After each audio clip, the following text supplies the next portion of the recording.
ಪ್ರಿಯ ವೀಕ್ಷಕರೇ, ಉತ್ತರ ಕನ್ನಡದ ಮುರುಡೇಶ್ವರ ದೇವಸ್ಥಾನಕ್ಕೆ ಸ್ವಾಗತ ಸುಸ್ವಾಗತ.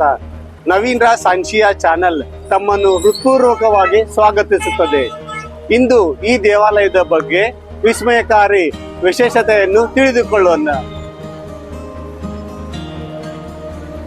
ಬನ್ನಿ, ಸ್ವಾಗತ. ಭಾರತದಲ್ಲಿ ನೋಡಲೇಬೇಕಾದ ಸ್ಥಳಗಳಲ್ಲಿ ಒಂದು ಕರ್ನಾಟಕದ ಮುರುಡೇಶ್ವರ. ಮುರುಡೇಶ್ವರ ನೋಡಲೆಂದೇ ಲಕ್ಷಾಂತರ ಜನರು ಭೇಟಿ ನೀಡುತ್ತಿದ್ದಾರೆ. ಸಮುದ್ರ ಅಲೆಗಳ ನರ್ತನ, ಅತ್ಯಂತ ಎತ್ತರವಾದ ರಾಜಗೋಪುರ, ವಿಶಾಲವಾದ ಶಿವನ ಪ್ರತಿಮೆ ಇವೆಲ್ಲ ನೋಡುಗರನ್ನು ಮೋಡಿ ಮಾಡುವಂತಿದೆ. ಉತ್ತರ ಕನ್ನಡ ಜಿಲ್ಲೆಯ ಭಟ್ಕಳ ತಾಲೂಕಿನ ಮುರುಡೇಶ್ವರವು ಒಂದು ಪವಿತ್ರ ಯಾತ್ರಾ ಸ್ಥಳವಾಗಿದೆ. ಮುರುಡೇಶ್ವರ ಎಂಬುದು ಹಿಂದೂಗಳ ಪ್ರಸಿದ್ಧ ದೇವರಾಗಿರುವ ಶಿವನ ಇನ್ನೊಂದು ಹೆಸರವಾಗಿದೆ. ಜಗತ್ತಿನಲ್ಲಿಯೇ ಎರಡನೇ ಅತಿ ಎತ್ತರದ ಶಿವನ ವಿಗ್ರಹದಿಂದ ಪ್ರಸಿದ್ಧವಾದ ಈ ನಗರವು ಅರಬ್ಬಿ ಸಮುದ್ರದ ತೀರದಲ್ಲಿದ್ದು ಈ ದೇಗುಲದಿಂದ ಪ್ರಸಿದ್ಧವಾಗಿದೆ. ದೇವಾಲಯದ ಗರ್ಭಗುಡಿಯಲ್ಲಿರುವ ಶಿವನ ಅತ್ಯಾಕರ್ಷಕ ಮೂರ್ತಿಯು ದೂರದಿಂದಲೇ ಕಣ್ಮನ ಸೆಳೆಯುತ್ತದೆ. ಜಗತ್ತಿನಲ್ಲಿಯೇ ಇದು ಎರಡನೇ ಅತಿ ಎತ್ತರದ ಶಿವನ ವಿಗ್ರಹವಾಗಿದೆ. ನೇಪಾಳದಲ್ಲಿರುವ ಕೈಲಾಸನಾಥ ಮಹಾದೇವ ಮೂರ್ತಿಯು ಜಗತ್ತಿನ ಅತಿ ಎತ್ತರದ ಮೂರ್ತಿಯಾಗಿದೆ. ಮುರುಡೇಶ್ವರದ ಶಿವನ ಈ ವಿಗ್ರಹವು 123 ಅಡಿ ಎತ್ತರವಿದ್ದು ಇದನ್ನು ನಿರ್ಮಿಸಲು 2 ವರ್ಷಗಳು ಬೇಕಾದವು. ಮುರುಡೇಶ್ವರ ಕೇವಲ ಧಾರ್ಮಿಕ ಕ್ಷೇತ್ರ ಮಾತ್ರವಲ್ಲದೆ ಪ್ರವಾಸಿ ತಾಣವೂ ಆಗಿದೆ. ಮುರುಡೇಶ್ವರ ಎಂಬ ಹೆಸರಿನ ಮೂಲವು ರಾಮಾಯಣದ ಕಾಲಕ್ಕೆ ಸೇರಿದೆ. ಹಿಂದೂ ದೇವರುಗಳು ಆತ್ಮಲಿಂಗ ಎಂಬ ದೈವಿಕ ಲಿಂಗವನ್ನು ಪೂಜಿಸುವ ಮೂಲಕ ಅಮರತ್ವ ಮತ್ತು ಅಜೇಯತೆಯನ್ನು ಪಡೆದರು. ಲಂಕಾರಾಜ ರಾವಣನು ಶಿವನ ಆತ್ಮಲಿಂಗವನ್ನು ಪಡೆಯುವ ಮೂಲಕ ಅಮರತ್ವವನ್ನು ಪಡೆಯಲು ಬಯಸಿದನು. ಆತ್ಮಲಿಂಗವು ಶಿವನಿಗೆ ಸೇರಿದ್ದರಿಂದ ರಾವಣನು ಶಿವನನ್ನು ಭಕ್ತಿಯಿಂದ ಪೂಜಿಸಿದನು. ಅವನ ಪ್ರಾರ್ಥನೆಯಿಂದ ಸಂತೋಷಗೊಂಡ ಶಿವನು ಅವನ ಮುಂದೆ ಕಾಣಿಸಿಕೊಂಡು ಮತ್ತು ಅವನಿಗೆ ಏನು ಬೇಕು ಎಂದು ಕೇಳಿದನು. ರಾವಣನು ಆತ್ಮಲಿಂಗವನ್ನು ಕೇಳಿದನು. ಅವನು ಲಂಕೆಯನ್ನು ತಲುಪುವ ಮೊದಲು ಅದನ್ನು ಎಂದಿಗೂ ನೆಲದ ಮೇಲೆ ಇಡಬಾರದು ಎಂಬ ಷರತ್ತಿನ ಮೇಲೆ ವರವನ್ನು ನೀಡಲು ಶಿವನು ಒಪ್ಪಿಕೊಂಡನು. ಆತ್ಮಲಿಂಗವನ್ನು ಎಂದಾದರೂ ನೆಲದ ಮೇಲೆ ಇರಿಸಿದರೆ ಅದನ್ನು ಚಲಿಸುವುದು ಅಸಾಧ್ಯವಾಗುತ್ತಿತ್ತು. ತನ್ನ ವರವನ್ನು ಪಡೆದ ನಂತರ ರಾವಣನು ಲಂಕೆಯ ಪ್ರಯಾಣವನ್ನು ಪ್ರಾರಂಭಿಸಿದನು. ಈ ಘಟನೆಯನ್ನು ತಿಳಿದ ಭಗವಾನ್ ವಿಷ್ಣುವು ಆತ್ಮಲಿಂಗದಿಂದ ರಾವಣನು ಅಮರತ್ವವನ್ನು ಪಡೆಯಬಹುದು ಮತ್ತು ಭೂಮಿಯ ಮೇಲೆ ವಿನಾಶವನ್ನು ಉಂಟು ಮಾಡಬಹುದು ಎಂದು ಅರಿತುಕೊಂಡನು. ಅವರು ಗಣೇಶನ ಬಳಿಗೆ ಬಂದು ಆತ್ಮಲಿಂಗವನ್ನು ಲಂಕೆಗೆ ತಲುಪದಂತೆ ತಡೆಯಲು ವಿನಂತಿಸಿದರು. ರಾವಣನು ಪ್ರತಿ ಸಂಜೆ ತಪ್ಪದೆ ಪ್ರಾರ್ಥನೆಗಳನ್ನು ಮಾಡುವ ಅತ್ಯಂತ ನಿಷ್ಠಾವಂತ ವ್ಯಕ್ತಿ ಎಂದು ಗಣೇಶನಿಗೆ ತಿಳಿದಿತ್ತು. ಈ ಸತ್ಯವನ್ನು ಬಳಸಿಕೊಳ್ಳಲು ನಿರ್ಧರಿಸಿದ ಆತ ರಾವಣನಿಂದ ಆತ್ಮಲಿಂಗವನ್ನು ವಶಪಡಿಸಿಕೊಳ್ಳುವ ಯೋಜನೆಯನ್ನು ರೂಪಿಸಿದರು. ರಾವಣನು ಗೋಕರ್ಣ ಹತ್ತಿರ ಬರುತ್ತಿದ್ದಂತೆ ವಿಷ್ಣು ಸೂರ್ಯಾಸ್ತದ ರೂಪವನ್ನು ನೀಡಲು ಸೂರ್ಯನನ್ನು ಮರೆಮಾಚಿದನು. ರಾವಣನು ತನ್ನ ಸಂಜೆ ಆಚರಣೆಗಳನ್ನು ಮಾಡಬೇಕಾಗಿತ್ತು. ಆದರೆ ಕೈಯಲ್ಲಿ ಆತ್ಮಲಿಂಗ ಹೊಂದಿದ್ದರಿಂದ ತನ್ನ ಆಚರಣೆಗಳನ್ನು ಮಾಡಲು ಸಾಧ್ಯವಾಗುವುದಿಲ್ಲ ಎಂಬ ಚಿಂತೆ ಅವನಿಗಿತ್ತು. ಈ ಸಮಯದಲ್ಲಿ ಬ್ರಾಹ್ಮಣ ಹುಡುಗನ ವೇಷದಲ್ಲಿ ಗಣೇಶ ಅವನನ್ನು ಎದುರಿಸಿದನು. ರಾವಣನು ತನ್ನ ಕರ್ಮಗಳನ್ನು ಮಾಡುವವರೆಗೂ ಆತ್ಮಲಿಂಗವನ್ನು ಹಿಡಿದಿಟ್ಟುಕೊಳ್ಳುವಂತೆ ಕೇಳಿಕೊಂಡನು ಮತ್ತು ಅದನ್ನು ನೆಲದ ಮೇಲೆ ಇಡದಂತೆ ಕೇಳಿಕೊಂಡನು. ಗಣೇಶನು ರಾವಣನನ್ನು 3 ಬಾರಿ ಕರೆಯುವುದಾಗಿ, ಅಷ್ಟರೊಳಗೆ ರಾವಣ ಹಿಂತಿರುಗದಿದ್ದರೆ ಆತ್ಮಲಿಂಗವನ್ನು ನೆಲದ ಮೇಲೆ ಇಡುವುದಾಗಿ ಅವನೊಂದಿಗೆ ಒಪ್ಪಂದ ಮಾಡಿಕೊಂಡನು. ಗಣೇಶನು ಈಗಾಗಲೇ ಆತ್ಮಲಿಂಗವನ್ನು ನೆಲದ ಮೇಲೆ ಇಟ್ಟಿರುವುದನ್ನು ಕಂಡು ರಾವಣನು ಹಿಂತಿರುಗಿದನು. ವಿಷ್ಣುವು ಸೂರ್ಯನನ್ನು ಮರೆಮಾಚಿ ನಿರ್ಮಿಸಿದ್ದ ಭ್ರಮೆಯನ್ನು ತೆಗೆದು ಹಾಕಿದನು. ಆಗ ಮತ್ತೆ ಹಗಲು ಹೊತ್ತಾಯಿತು.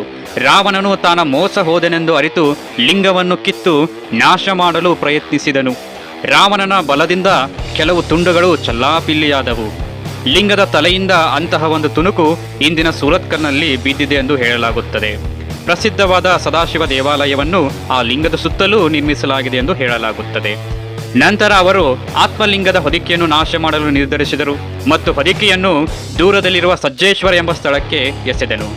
ನಂತರ ಅವನು ಆತ್ಮಲಿಂಗದ ಮುಚ್ಚಳವನ್ನು ಗುಣೇಶ್ವರ ಮತ್ತು ಧಾರೇಶ್ವರ ಎಂಬ ಸ್ಥಳಕ್ಕೆ ಎಸೆದರು.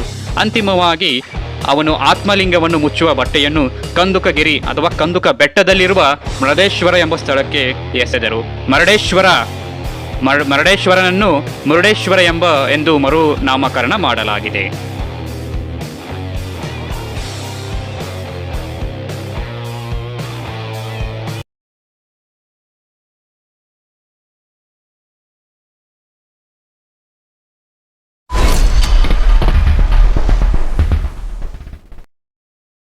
ಮುರುಡೇಶ್ವರ ದೇವಸ್ಥಾನವು ಕರ್ನಾಟಕದ ಜನಪ್ರಿಯ ದೇವಾಲಯಗಳಲ್ಲಿ ಒಂದಾಗಿದೆ.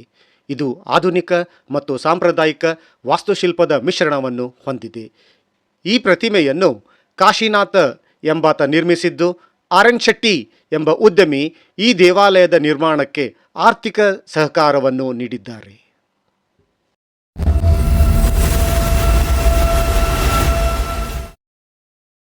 ಮುರುಡೇಶ್ವರದಲ್ಲಿರುವ ಶಿವನ ದೈತ್ಯ ಪ್ರತಿಮೆಯನ್ನು ನಿರ್ಮಿಸಲು ಸರಿಸುಮಾರು 2 ವರ್ಷಗಳನ್ನು ತೆಗೆದುಕೊಂಡಿತು ಎನ್ನಲಾಗಿದೆ. ಶಿವನ ಈ ಪ್ರತಿಮೆಯ ಮೇಲೆ ಸೂರ್ಯನ ಕಿರಣಗಳು ನೇರವಾಗಿ ಬಿದ್ದು ಸಾರ್ವಕಾಲಿಕವಾಗಿ ಪ್ರತಿಮೆಯು ಹೊಳೆಯುತ್ತಿರುವಂತೆ ನಿರ್ಮಿಸಲಾಗಿದೆ. ಆದ್ದರಿಂದ ಇಂದಿಗೂ ಕೂಡ ಈ ಶಿವನ ಪ್ರತಿಮೆ ವಿಶೇಷ ಆಕರ್ಷಣೆಯನ್ನು ಒಳಗೊಂಡಿದೆ.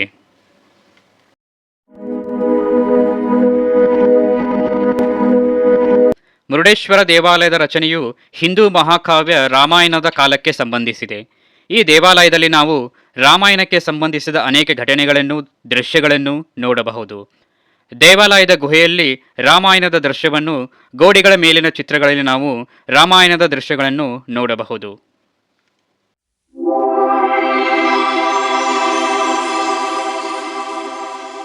ರಾಜಗೋಪುರ ಎಂದರೆ ಕಿಂಗ್ ಆಫ್ ಟವರ್ಸ್.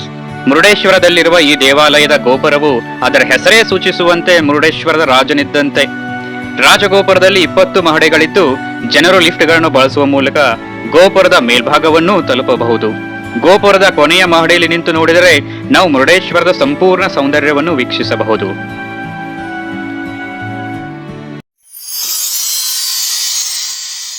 ಮುರುಡೇಶ್ವರದಲ್ಲಿರುವ ಕಂಡುಕಾ ಬೆಟ್ಟವು ಒಂದು ಪರ್ಯಾಯ ದ್ವೀಪವಾಗಿದೆ. ಪವಿತ್ರ ಮುರುಡೇಶ್ವರ ದೇವಾಲಯ ಇರುವುದು ಕೂಡ ಈ ಕಂಡುಕಾ ಬೆಟ್ಟದಲ್ಲಿ. ಮುರುಡೇಶ್ವರನನ್ನು ಹತ್ತಿರುವ ಈ ಕಂಡುಕಾ ಬೆಟ್ಟವು 3 ದಿಕ್ಕಿನಿಂದಲೂ ಅರೇಬಿಯನ್ ಸಮುದ್ರದಿಂದ ಆವೃತವಾಗಿದೆ.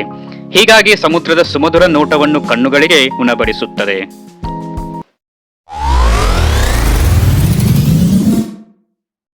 ದೇವಾಲಯದ ಸಂಕೀರ್ಣವು ಭೂ ಕೈಲಾಸ ಗುಹೆ ವಸ್ತು ಸಂಗ್ರಹಾಲಯನ್ನು ಹೊಂದಿದೆ. ಇದು ಶಿವನ ಪ್ರತಿಮೆಯ ಬಳಿ ನಿರ್ಮಿಸಲಾದ ಕೃತಕ ಗುಹೆಯಾಗಿದೆ. ಗುಹೆ ವಸ್ತು ಸಂಗ್ರಹಾಲಯವು ರಾವಣ ಮತ್ತು ಆತ್ಮಲಿಂಗದ ಕಥೆಯನ್ನು ನಿರೂಪಿಸುವ ವಿವಿಧ ಜಾತಿಗಳು ಮತ್ತು ಶಿಲ್ಪಗಳನ್ನು ಪ್ರದರ್ಶಿಸುತ್ತದೆ.